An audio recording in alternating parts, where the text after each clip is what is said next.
Olá pessoal, sou a Dica Carvalho e no vídeo de hoje eu trago o testemunho do irmão Adilson Pereira da Silva. Um testemunho maravilhoso, um testemunho de libertação, ok? Se eu fosse você, eu não perdia. É um testemunho muito extenso, de mais de 3 horas, mas eu vou dividir ele em vários vídeos e vai ser postado aqui cada dia no canal. Se eu fosse você, eu não perdia nenhum vídeo aqui postado. Você que está chegando agora e não é inscrito, por favor, se inscreva, ativa o sininho, ok? E deixa o seu comentário, deixa seu like. E vamos lá ao testemunho do irmão Adilson Pereira da Silva. Meus pais brigavam muito. E meu pai morava em Padre Miguel, minha mãe trabalhava em Botafogo, numa casa de família. Meu pai queria que minha mãe morasse com ela em Padre Miguel. Só que minha mãe não queria morar assim que eu nasci. E ambos começaram a discutir a ponto de um agredir o outro. E meu pai, com 4 meses de nascido, saiu de casa e não deu o paradeiro dele mais. Minha mãe não podia ficar comigo porque ela precisava trabalhar e todo emprego que ela arrumou de doméstica não aceitava criança. Então minha mãe, com 8 meses de nascido, me colocou no orfanato. O nome do orfanato é Fundação Romão Márcio Duarte, ali no Flamengo. Naquele orfanato, que era cuidado pelas freiras e os padres também, ali fui crescendo, fui desenvolvendo. E quando eu cheguei à idade de 5 anos aproximadamente, eu me tornei um garoto muito bagunceiro e arteiro. E as freiras diziam para mim: você não presta, você é um capeta, você é um demônio.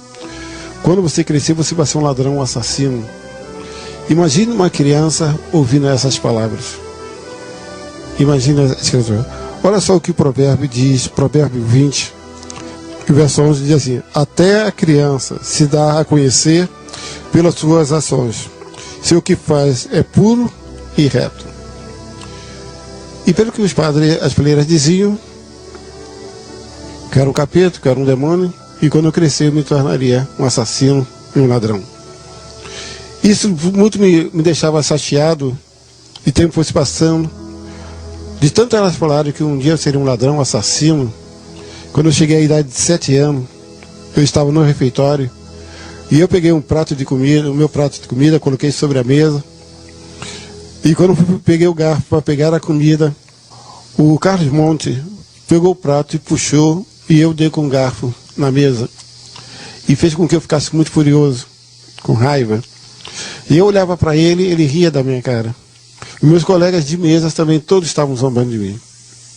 E eu fiquei irado, peguei a faca, dei a volta e comecei a esfaquear ele. Não sei quantas facadas eu dei nele, mas com os gritos dele e dos meus colegas, os padres, as freiras vieram correndo e me tiraram a faca. A primeira coisa que eles falaram para mim foi: não te falei que você seria um ladrão, um assassino? Se esse garoto morrer, tu vai ver o que nós vamos fazer com você. Nós vamos te entregar à polícia, a polícia vai te bater tanto, que você vai se arrepender de ter nascido. E aquilo fez com que eu ficasse com medo. Levaram o garoto à pressa para o hospital e me colocaram num quarto escuro durante 30 dias. E eu só sabia que era outro dia porque elas me tiravam para me levar a tomar banho ao banheiro, depois me trancava de novo. E antes de me trancar, me dava uma surra e mandava que eu ficasse de joelho sobre vários caroços de milho. E meu joelho ficava praticamente em carne viva. Quando terminou o castigo, eu falei para minha mãe foi me visitar. Eu falei: mãe, me tire desse colégio, porque as freiras, os padres, dizem que quando eu crescer você é um ladrão, você é um assassino. Eu não gostaria de ouvir essas palavras mais. Por favor, me tire desse colégio. E minha mãe virou para mim e disse assim: filho, você vai ficar nesse colégio até você completar 16 anos ou até 18 anos de idade. Eu falei: mãe, eu não quero mais ficar nesse colégio. Mas de tanto minha mãe insistir, eu falei para minha mãe assim: mãe, eu vou provar para a senhora porque que eu não quero ficar neste colégio. E eu tirei a camisa, suspendi a calça acima do joelho, falei: mãe, olha para o meu joelho e olha para minhas costas. Quando minha mãe olhou para o meu joelho, para minhas costas, ela ficou totalmente apavorada. E mandou chamar a Madre Superiora responsável pelaquela instituição. E, queridos, quando a Madre Superiora veio, minha mãe falou com um tom meio agressivo e disse: foram vocês que fizeram isso nas costas do meu filho e no joelho do meu filho? A Madre Superiora me abraçou, me deu um beijo e disse para minha mãe: minha senhora, nós amamos demais o seu filho. Jamais nós iremos fazer tal coisa com o seu filho. A prova é que nós amamos tanto o seu filho que eu acabei de beijar o seu filho na sua frente. Como prova que eu amo o seu filho. Mas infelizmente seu filho ele é bagunceiro, ele é arteiro. E ele estava no campo de futebol ali embaixo, no pátio, jogando bola. E ele fez uma arte tão grande que seus colegas se juntaram em cima dele e deram uma grande surra nele. E por isso que ele ficou totalmente marcado assim. Mas nós jamais iríamos fazer tal coisa. E eu falei: mãe, é mentira. Jamais os meus colegas iriam fazer tal coisa comigo. Foram elas que fizeram isso comigo. Foram elas que me machucaram. E a Madre Superiora me abraçava, me beijava, falando que eu estava, para minha mãe, que eu estava mentindo. E minha mãe virou para mim e disse assim: filho, você está mentindo? Eu falei: mãe, não estou mentindo para a senhora. Eu jamais vou mentir para a senhora. Mas a Madre Superiora continuava insistindo que eu estava mentindo. E minha mãe ficou furiosa e disse para mim: filho, você nunca mais vai mentir para mim. Minha senhora, me traz uma correia aqui. E minha mãe me deu uma surra. Eu saí daquela sala de visita tão revoltado que eu falava comigo: não quero ver minha mãe nem pintada a ouro. E na minha mente vinha: quando eu crescer eu vou matar a minha mãe. De tanto ódio que eu estava com ela. O tempo foi se passando. Quando faltava 2 dias para o meu aniversário, minha mãe compareceu novamente naquela instituição. Me levaram à presença dela, mas eu não quis olhar para minha mãe. E minha mãe disse para mim: filho, olha para mim, eu quero falar alguma coisa para você.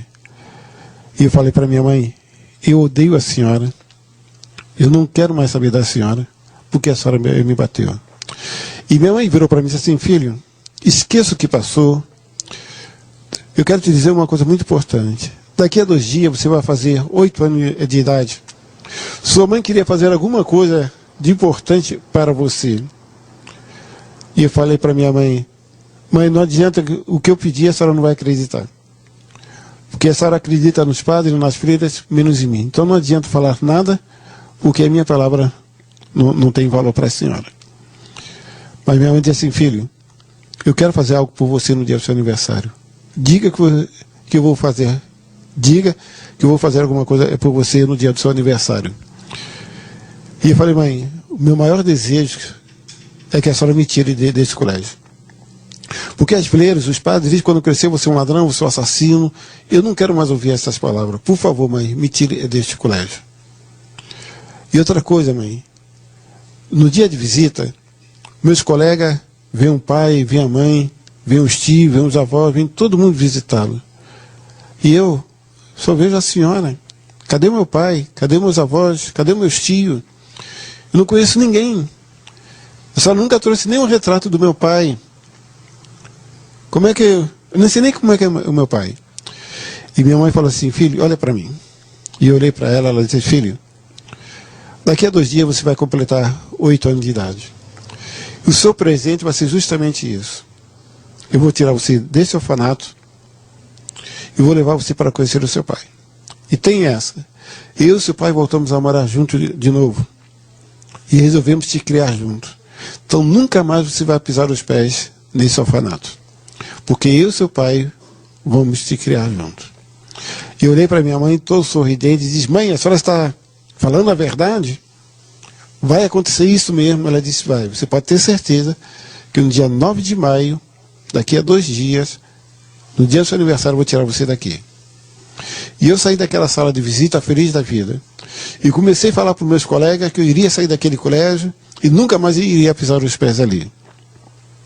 E quando foi no dia 9 de maio, o que minha mãe falou, ela cumpriu.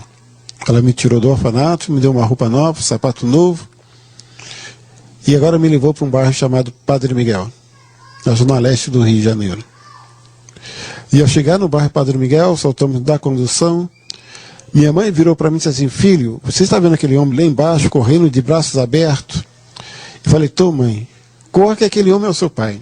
E agora saí correndo, feliz da vida, porque ia poder ver o rosto do meu pai, o sorriso do meu pai, a cor dos olhos do meu pai, a altura do meu pai.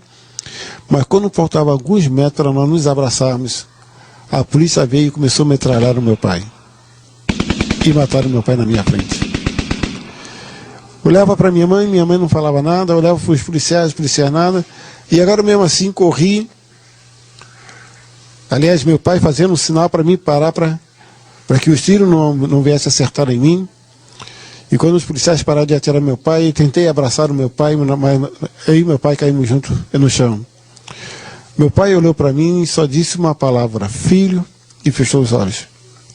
E eu agora comecei a entrar em desespero. E eu gritava como um louco: pai, pai, pai, pai, sacudindo o corpo do meu pai para ver se meu pai falava alguma coisa, mas meu pai não falava mais nada. Olhava para minha mãe não falava nada, olhava para os policiais que tinham assassinado meu pai, ninguém falava nada, e eu continuava naquele desespero, sacudindo o corpo do meu pai, e um daqueles PM se aproximou de mim, me pegou pela camisa, me suspendeu e me jogou na calçada. Sacou da sua arma, apontou para mim e disse: garoto, eu não vou te matar não. Mas preste bem atenção, vê quando você crescer, não se torne igual a esse, porque seu fim vai ser o mesmo. Olhava para o PM que estava apontando a arma para mim, para os demais PM, olhava para minha mãe, ninguém falava nada. Minha mãe só chorava. Eu me levantei novamente, todo arranhado, machucado, corri para abraçar o corpo do meu pai, e quando eu estava sacudindo de novo, gritando pelo meu pai, novamente aquele PM me pegou e me jogou longe de novo. Minha mãe pegou, me abraçou e disse: filho, vamos embora. Quando você crescer, eu vou explicar tudo o que aconteceu com você. Mas de tanto eu gritar desesperadamente, eu perdi a voz e minha mãe me levou para o hospital. E naquele hospital eu fiquei 3 meses hospitalizado. E quando eu ganhei alta, minha mãe falou para mim: filho, infelizmente vou ter que trabalhar e eu não vou poder ficar com você porque seu pai já é morto. E você vai ter que voltar a trabalhar. Eu vou ter que voltar a trabalhar. Infelizmente, você vai ter que voltar para o orfanato. Eu falei: mãe, por favor, me coloque em qualquer outro colégio, qualquer outro orfanato, mesmo naquele, porque as freiras dizem que quando eu crescer você é um ladrão, você é um assassino. E eu não gostaria de ouvir isso. Mas não teve jeito. Minha mãe me colocou lá de novo. Naquele orfanato não havia uma escola para a gente estudar. Nós estudávamos fora. Antes de eu sair para a escola, eu pegava a minha pasta, enchia de pedra e saíamos. Nós éramos cerca de 40 alunos para estudar fora. E um inspetor na frente, um outro atrás, nos guiando até a escola. E quando nós saímos, quando eu via passar a rádio patrulha, eu pegava a pedra e começava a jogar na rádio patrulha. E saía correndo. E os policiais, como loucos, corriam atrás de mim. Muitas das vezes eles me alcançaram e diziam para mim: garoto, por que você jogou pedra na gente? Me sacudindo. E eu falava para eles: eu odeio vocês. Vocês mataram meu pai. E quando eu crescer, vou matar vocês também. Mas quem matou seu pai? Eu falei: foram vocês que mataram meu pai. E quando eu crescer, vou matar vocês também. O policial me colocava dentro da rádio patrulha, chamava o inspetor e eles me levavam para o orfanato. Lá as freiras, a irmã Vicente, explicava a minha situação e os policiais iam embora. O tempo foi se passando e quando eu completei a idade de 9 anos, eu comecei a dar um espaço cerrado dentro daquela instituição. Eu ganhei uma função para colocar o lixo nos fundos do colégio. E nos fundos do colégio dava em frente para uma favela. E toda vez que eu ia para colocar o lixo ali, eu via aquelas crianças da favela brincando, sorrindo, fumando, cheirando.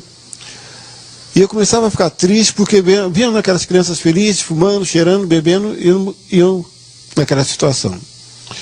Mas um dia chegou um rapaz um jovem, aparentava vai ter aproximadamente seus 22 anos de idade, e se aproximou de mim e disse: garoto, há muito tempo que eu estou te observando, que todo dia 4 horas da tarde tu vem colocar o lixo aqui. E você fica vendo essas crianças brincando, sorrindo, e você às vezes chora, às vezes você fica triste. Por que você chora? Por que você é triste? Eu comecei a contar a minha história, a qual vocês acabaram de ouvir. E ele virou para mim e disse assim: garoto, desse bobo, a vida é muito bela, muito gostosa. Você quer ver que a vida é tão bela e gostosa? Está vendo aquele garoto ali? Mataram o pai dele também. Mas ele é feliz porque fuma maconha. Está vendo aquele outro garoto ali? O pai e a mãe dele estão presos. Mas ele é feliz porque cheira pó. Está vendo aquele outro garoto ali? O pai e a mãe o abandonou. Mas é feliz da vida porque cheira cola. Garoto, você fuma? Falei: não, nunca fumei. Logo vi. Cara, o dia que você passar a fumar, você vai ser um garoto muito feliz. O cigarro é tão gostoso que até criança, jovem, adulto, velho, idoso, todo mundo fuma porque o cigarro é gostoso. Experimenta só o cigarro. E ele tirou um maço de cigarro novinho, tirou o água, tirou o cigarro, acendeu e colocou na minha boca. E virou para mim: o primeiro trago é horrível. Você talvez vai ficar até tonto, vai querer vomitar. Mas depois você vai ver que à medida que você for fumando, você vai ver que o cigarro vai ficando gostoso. E o primeiro trago foi o que realmente aquilo que aconteceu. Quase vomitei. Ele disse assim mesmo: continua. E com ele ali, fumei aproximadamente 5 cigarros com ele ali. Depois ele virou para mim e disse assim: esse maço de cigarro é para você. Como nós somos amigos, eu não vou te cobrar nada não por ele não. E ele virou para mim e disse assim: fuma o cigarro sempre no banheiro, escondido dos padres e das freiras, senão eles vão te castigar muito. E assim eu fiz. Levei aquele maço de cigarro, ia para o banheiro, fumava, quando não, fumava no campo de futebol. No outro dia, quando fui colocar o lixo, lá estava ele com um outro maço de cigarro novinho para mim. E assim ele foi fazendo todos os dias. Um dia eu virei para ele e disse assim: cara, a partir de hoje não vou mais fumar. Ele disse: mas por que você não vai fumar? Porque não. Porque o cigarro não me faz eu esquecer essa revolta que eu tenho. Ele disse: não tem problema, vou te dar uma coisa melhor do que o cigarro. E ele tirou o pacote do bolso de maconha e 5 pedaços de papel. E disse para mim: tá vendo, garoto? Esse aqui é o pacote de maconha. E com esse pacote dá para você fazer 5 cigarros de maconha para você. Eu vou fazer um cigarro para você de maconha para ver como é que você faz. Vou fumar com você para você ver como é que se traga a maconha. E você pode levar para você fumar os outros 4 durante no colégio. E ali ele fez o cigarro para mim, fumamos juntos, e ele foi embora, fui para o colégio, e eu percebi, enquanto estava sob o efeito da maconha, todos os meus problemas desapareceram. Mas quando terminava o efeito, vinha tudo à tona. E para isso não acontecer, eu fumava outro cigarro de maconha. E fui fumando. No outro dia, lá estava ele, novamente, com outro pacote de maconha, e me dava assim quase todo dia.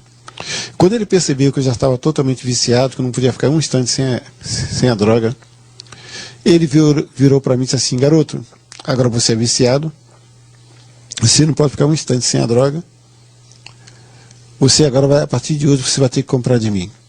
Falei: mas como se eu não tenho dinheiro, minha mãe não me dá dinheiro, só vem me visitar uma vez por mês, os padres e as freiras, por esse serviço que eu faço, também não me dá nada. Ele disse: não tem problema. Para nós não tem problema. Está vendo aquelas crianças ali? Falei: tô. Sabe como é que elas mantêm o seu vício? Falei: não. Aquelas crianças, todo dia, às 5 horas da tarde, vão lá para minha casa. E eu dou uma arma para cada uma delas. E elas vão para a praça, Largo do Machado, ou na Praia do Flamengo fazer o assalto. De noite elas voltam, eles fazem o rateio entre eles, me devolvem a arma e cada um me paga pelo aluguel da arma. E com um rateio entre eles, cada uma dessas crianças compra a droga de mim. Com você vai acontecer a mesma coisa. Eu vou fazer o seguinte: hoje eu vou te dar maconha de graça. Amanhã, você já sabe que eu vou te apresentar aqueles garotos e eles vão te ensinar você a fazer o assalto. No outro dia, ele me ajudou a pular o muro do colégio, me apresentou aquelas crianças, 5 crianças, que lá no Rio de Janeiro a gente chama de pivete, e disse para mim, disse para os garotos: ensine esse garoto a ganhar um pão dele de cada dia. E deu uma arma para cada criança, e a minha ele me deu um canivete automático. E agora comecei a sair com aquelas crianças, nós passamos 6 e começamos a fazer o assalto. No primeiro dia ganhamos muito dinheiro, e eu comprei 5 pacotes de maconha dele, eu paguei a arma que ele me emprestou, o aluguel da arma, e levei a maconha para dentro do colégio.